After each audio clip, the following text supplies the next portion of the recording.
अस्सलामुअलैकुम नाज़रीन, मैं हूं अनीस आरिफ और आप देख रहे हैं द इंटरनल ट्रुथ। आज फिर से आपके लिए एक और काबिल सताइश वीडियो लेकर आए हैं। आज की हमारी वीडियो में हम आपको ऐसी क्लिप्स दिखाएंगे कि आपकी सारी गलतफहमियां भी दूर हो जाएंगी।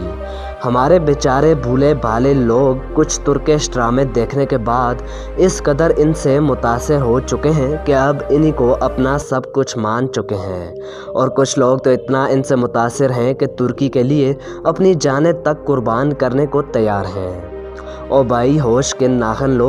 जितना तुम लोगों को ये लोग पाक साफ और इस्लाम के पासीदार लगते हैं, इतना ही ये नहीं है। इन्होंने सिर्फ एक ड्रामा बनाया है, तुम भी सिर्फ इसको एक ड्रामा ही समझो, अपने जहनों पर सवार ना करो।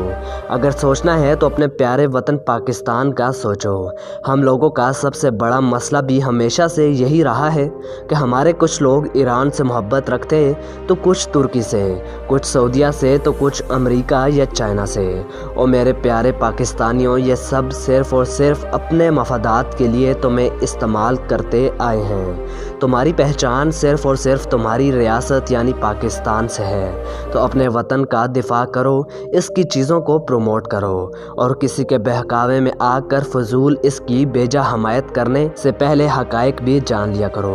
जिस तुर्की के तुम गुन गा रहे हो वो उन चंद ममालिक में से था जिन्होंने इसराइल को बहुत पहले तस्लीम कर लिया था। और ना सिर्फ ये, बल्कि अफगानिस्तान में लड़ने वाली अमरीकी फौज में तुर्किश फौजी भी अमरीकियों के साथ हमारे मुसलमान भाइयों के खिलाफ लड़ते रहे।